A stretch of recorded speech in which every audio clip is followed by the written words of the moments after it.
Slovensko sa zmenilo.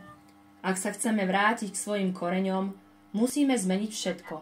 Máme síce nové plemeno oviec, moderné technológie, ale kľúčom k zdravým potravinám sú mladí ľudia. Preto sme sa aj my zhostili tejto úlohy a pokračujeme v rodinnej tradícii.